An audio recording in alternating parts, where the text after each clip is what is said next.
My video for April the 3rd, 2020 is video number 3415. The title is Brainwashing on This Planet of Lies. Peter Hitchens is an English conservative journalist and author. He writes for the Mail on Sunday and is a former foreign correspondent in Washington and Moscow. He has published 8 books, including The Abolition of Britain, The Rage Against God, and The War We Never Fought. He asks, quote, "Is there any point in public debate in a society where hardly anyone has been taught how to think, while millions have been taught what to think?" Of course, that is exactly what we call brainwashing or psychological programming.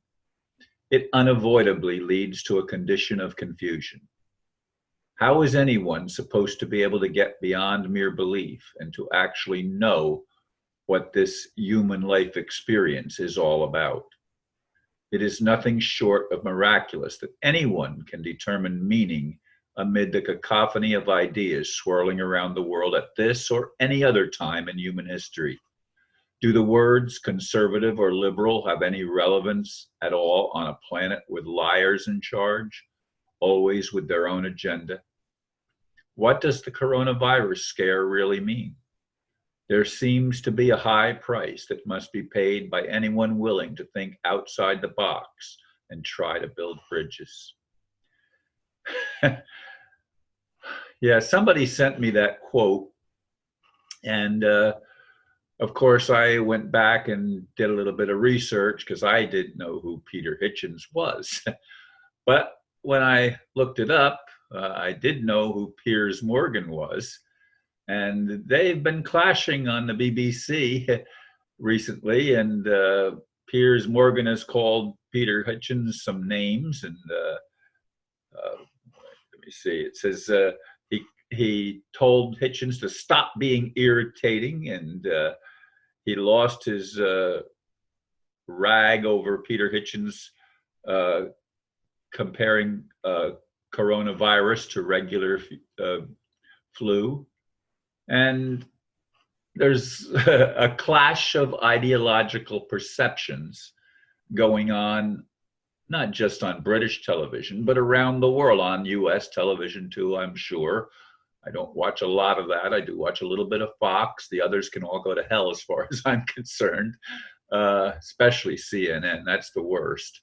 But in any case, this thing over the flu continues to rage on as more and more countries are being limited, at the very least. Churches have been shut down. Public meetings and concerts and things like that have all but ceased. I don't know what effect it's had on sporting events. I'm pretty sure that even a lot of the stadiums have been closed, as whatever is happening is happening.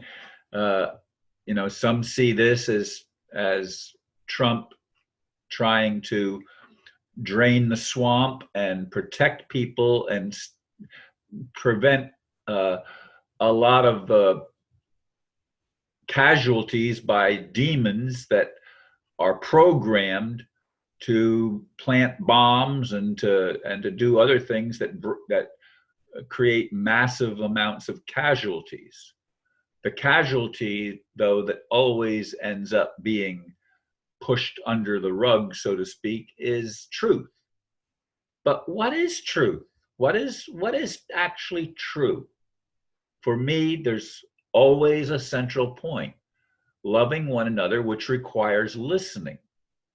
But we can't even have realistic debates where ideas can be discussed without losing your cool. Now, I did not go back and watch Piers Morgan clash with Mr. Hitchens at all.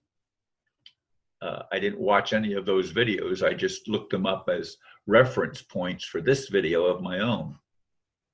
I may or may not go back and watch them later on in the day.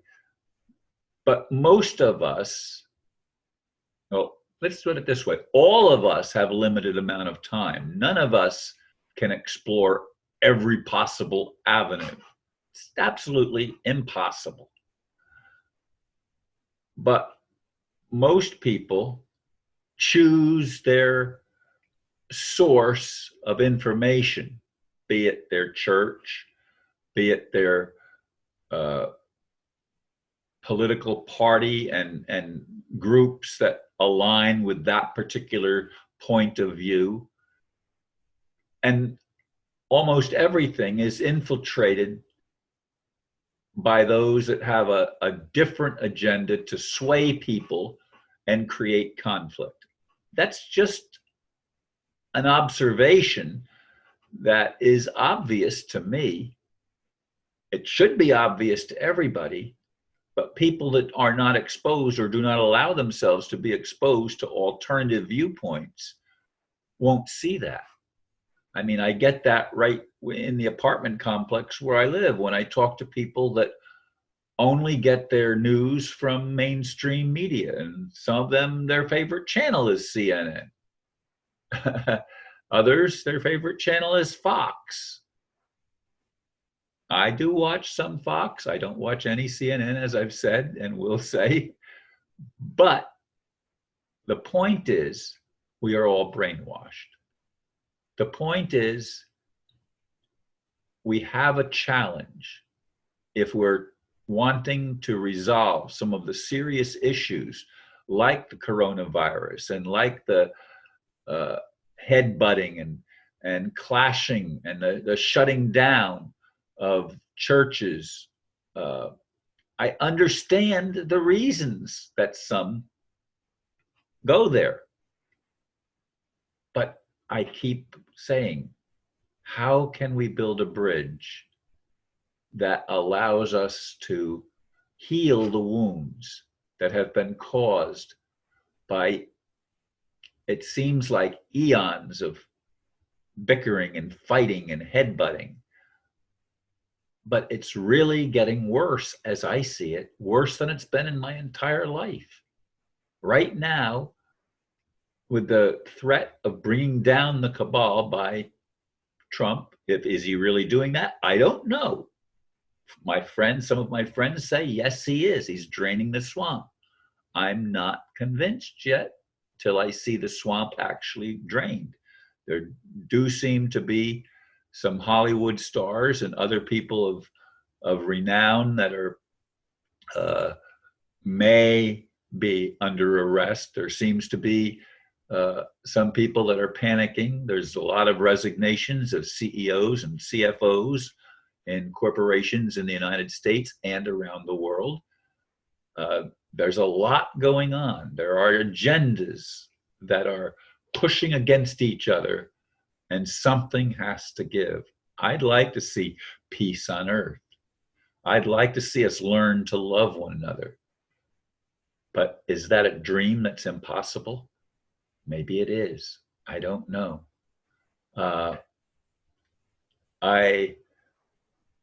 The title, The Rage Against God, really caught my attention, because that's where most of my prayers are focused these days. It always begins with, God, when are you going to take responsibility for creation? It's a question I ask over and over again every day. Every day. It's part of my routine, if you will, before I even go and pray for the people that are on my, quote, prayer list that I pray for regularly. And I am trying to get God, Creator, to take responsibility. But people say, Ron, it's our responsibility. We've got to do it. Well, then empower us. But we are not empowered. The RV is supposed to empower and enrich us and enable us to chase our dreams. But some say the RV is just a scam. What is true? That is the real challenge for me, and probably for most everybody else that has a brain. Thank you, folks, for listening, and namaste.